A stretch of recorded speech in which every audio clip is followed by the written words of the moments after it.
Hello दोस्तों, अब हम आगे बढ़ते हैं इस मॉर्निंग के ब्लॉग में। अब मैं आपको ये जो छोटा सा एक फूल दिखा रहा हूँ, ये बहुत ही सुंदर फूल है। आप इसको प्यार देखो, ये कई प्रकार की जड़ी बूटियों में भी काम आता है। जैसे किसी को चोट लग जाती है, तो जैसा कि आप जानते हैं कि हमारा देश एक नेचुरल आयुर्वेदिक पद्धति को फॉलो करने वाला देश रहा है। वैसे ही हम इस पहाड़ी पे आते हैं तो काफ़ी सुंदरता दिखाई मिलती है। देखिए अभी सामने हमारे IIM की, जो मैंने आपको बताया था, इंडियन मैनेजमेंट इंस्टीट्यूट जो है इंदौर, IIM इंदौर, ये सामने ही है। और काफ़ी प्रतिष्ठित कॉलेज रहा है ये।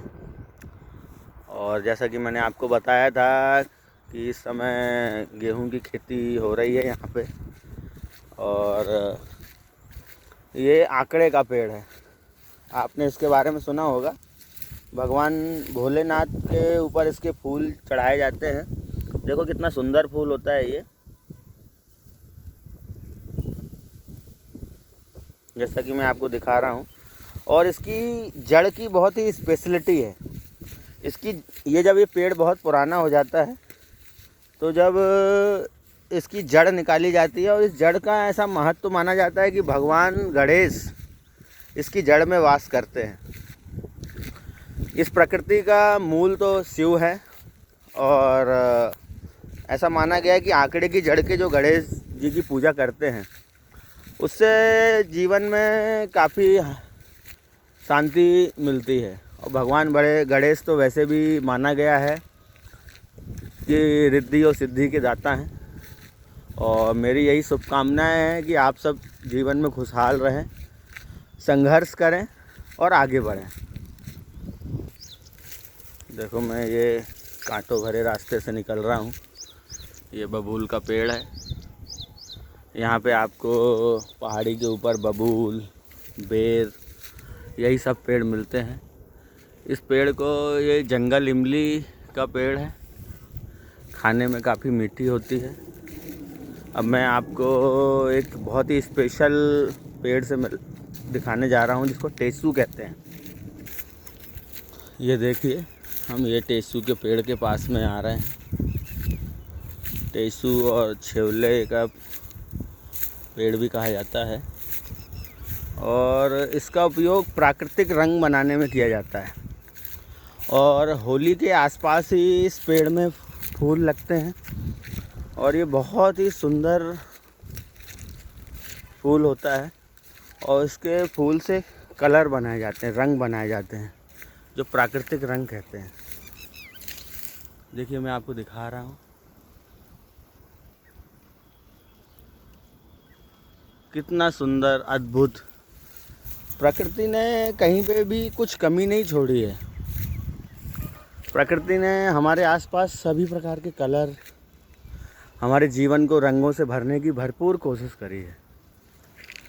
इसमें ईश्वर ने तो खुशहाली के ही रंग भरे हैं, लेकिन इन रंगों को साथ में जो कुछ आगे पीछे हम रंग भरते हैं, वही हमारे दुख के कारण है। भगवान बुद्ध ने कहा भी है कि अपेक्षा ही दुख का कारण है। इसलिए जीवन में ज़्यादा किसी से कुछ अपेक्षा नहीं करना चाहिए, और जीवन में प्रकृति के आनंद लेके खुश रहने की कोशिश करना चाहिए। मैं आपको ये नीले आसमान से परिचित करवा रहा हूँ। देखिए हम जिस पहाड़ी पे हैं, उस पहाड़ी का ये नज़ारा। और जैसा कि मैंने आपको बताया था, वहाँ कॉर्नर पे एक टेसू का पेड़ है, जिससे प्राकृतिक रंग बनाए जाते हैं। मुझे दोस्तों आपके फीडबैक की बहुत ज़रूरत है। आप मुझे फीडबैक दें, मेरे ब्लॉग पे कमेंट करें, जिससे कि मुझे मोटिवेशन भी मिले और मुझे लर्निंग भी मिले। आप अगर इसे लाइक करें, डिसलाइक करें, ये आपकी मर्ज़ी है, लेकिन आप मुझे फीडबैक ज़रूर दें कि जीवन में कोई भी आदमी फीडबैक से ही इम्प्रूव करता है। और किसी आदमी, मैंने कहीं पढ़ा था, मुझे बुक्स पढ़ने का भी शौक़ है, कि सक्सेस क्या है। आपके फेलियर एक्सपीरियंस ही आपकी सक्सेस है, क्योंकि जो फेलियर एक्सपीरियंस है उन्हीं से आप लर्न करके आगे गलतियां नहीं करते हैं और आपको सफलता मिलती है। और जैसा कि रामायण की चौपाई में भी कहा गया है, सकल पदारथ है जग माही, सकल पदारथ है जग माही, कर्महीन नर पावत नाही। सकल पदारथ है जग माही, सकल पदारथ है जग माही, कर्महीन नर पावत नाही। देखिए एक छोटा सा पॉन्ड तालाब है इस पहाड़ी पे, जो गर्मियों में आते आते सूख जाता है। यहाँ पे वाटर स्टोरेज करके आसपास के खेतों में सिंचाई की जाती है। और आप देखें तो सीमेंट कंक्रीट के ही जंगल हमारे चारों ओर होने लगे हैं। ऐसा प्राकृतिक वातावरण अब शहरों में तो बहुत ही कम देखने मिलता है। मैं शहर के आउटर में रहता हूँ, इसलिए मेरा सौभाग्य है, मेरी खुशनसीबी है कि मुझे इतने प्राकृतिक सुंदरता का लाभ भी मिल जाता है। अपनी नौकरी के साथ में मैं, जैसा कि मैंने आपको बताया था, मैं एक ऑटोमोबाइल इंजीनियर हूँ। बीच बीच में मुझे कुछ समय मिल जाता है तो मैं अपनी फैमिली के साथ में यहाँ पे टाइम स्पेंड करता हूँ। आगे आने वाले समय में मैं आपको अपनी फैमिली से भी इंट्रोड्यूस करवाऊँगा। और वैसे भी मेरे बच्चों का एक ब्लॉग है यूट्यूब पे ही, और वो अपने जो भी बच्चों के चाइल्डहुड के जो भी उनकी शैतानियाँ हैं, नादानियाँ हैं, वो मैं डालता रहता हूँ। और बहुत ही सुंदर वातावरण। अब हम इस पहाड़ी के एक और दूसरी ओर और आते हैं। यहाँ पे भी ये टेसू के पेड़ हैं। और जैसा कि मैंने आपको बताया था कि ये इस पेड़ में जो फूल लगते हैं वो होली के आसपास ही लगते हैं। और इनका पौराणिक महत्व भी है, क्योंकि पुराने ज़माने में केमिकल के रंगों का प्रयोग नहीं होता था। उस समय तो कोई जानता भी नहीं था और सभी लोग नेचुरल रंगों का ही इस्तेमाल करते थे। और इस पेड़ का बड़ा महत्व है, जो भगवान को जो रंग बना के चढ़ाए जाते हैं, आज भी मथुरा वृंदावन में इन्हीं पेड़ों से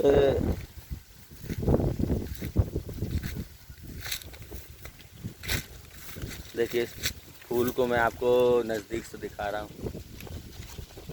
ये टेसू का फूल है और अगर देखें तो इसमें कलर बहुत होता है, केसरिया कलर और गुलाबी कलर इससे बनाया जाता है।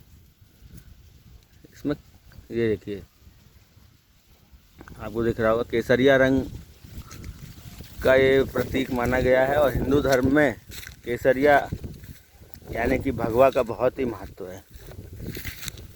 तो हमारे संत सनातन धर्म का प्रतीक इस रंग को माना गया है। और ये देखिए कितना सुंदर नज़ारा है, कितना सुंदर लग रहा है। इसकी एक आप ऊपर की टहनी देखेंगे तो इसमें एक भी पत्ते नहीं, सिर्फ फूल ही फूल है। वाह, बहुत ही सुंदर। थैंक यू दोस्तों। आज मेरा वीकली ऑफ था, आज मैं छुट्टी पे हूँ, इसलिए मैंने आज ये सोचा कि एक नई शुरुआत करते हैं मॉर्निंग से अपने ब्लॉग की। और इसमें जगह जगह पे यहाँ पे देखिए बामियाँ हैं, जिसमें मैंने आपको बताया था चूहे और सांप वगैरह रहते हैं। ये पेड़ के आसपास या पहाड़ी पे ही मिलती हैं ऐसी बामियाँ। काफ़ी डेंजर भी हो सकती हैं, क्योंकि यहाँ पे आप देखेंगे कि कई बार सांप और ये बिच्छू ऐसे भी जीव रहते हैं। हम इंसानों ने इनकी जगह को छीन लिया है, इसलिए कई बार ये बाहर आके हमें परेशान कर सकते हैं। सावधान रहने की ज़रूरत है, लेकिन वो अपना काम करें और हम अपना काम करें। मेरा उद्देश्य किसी को परेशान करना नहीं है। मेरा उद्देश्य था आपको सुबह की शुरुआत इस प्राकृतिक सुंदरता के साथ करवाने का। और एक कॉमन मैन की तरह मैं ये ब्लॉग बनाना स्टार्ट करा है मैंने। और आने वाले समय में मैं आपको और भी नई नई चीज़ें बताऊंगा, टेक्निकल, इंटरटेनमेंट से रिलेटेड, प्राकृतिक, माइंड पावर को कैसे इंक्रीज़ करना है। मैंने काफ़ी ट्रेनिंग भी ली है, मैंने कई कोर्सेज़ भी करे हैं माइंड पावर को करने के लिए, जिससे मैंने लाइफ में इतनी प्रॉब्लम होने के बाद भी मैं आपको इतना एक नॉर्मल इंसान की तरह आपसे बात कर पा रहा हूँ। इसमें वो सब ट्रेनिंग, वो मेडिटेशन, वो सब काम आया है। और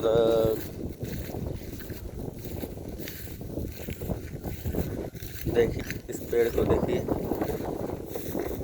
ये कांसे के फूल हैं। देखिए मैं नज़दीक से दिखाता हूँ आपको, दिख रहे हैं आपको? ये कांसा होता है।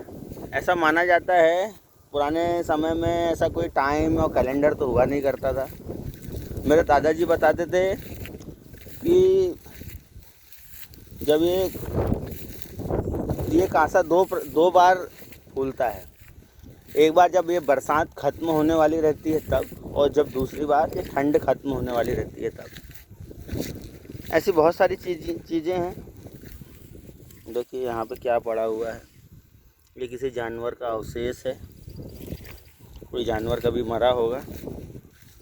काफ़ी प्राचीन और पुरानी पहाड़ी है और जीवन में बहुत अच्छा लगता है यहाँ पे आके। थैंक यू, आपने मुझे देखा, वॉच किया। मैं आपके फीडबैक्स का इंतज़ार करूँगा और प्लीज़ कमेंट करें और मुझे फीडबैक दें, आप क्या देखना चाहते हैं। मैं टेक्निकली भी बहुत सारी चीज़ें, जैसे कि मैं अपनी वेबसाइट पे अपडेट करता रहता हूँ, जो लेटेस्ट अपडेट आपके लिए है। वायरल चीज़ें भी उसमें मैं अपडेट करता हूँ।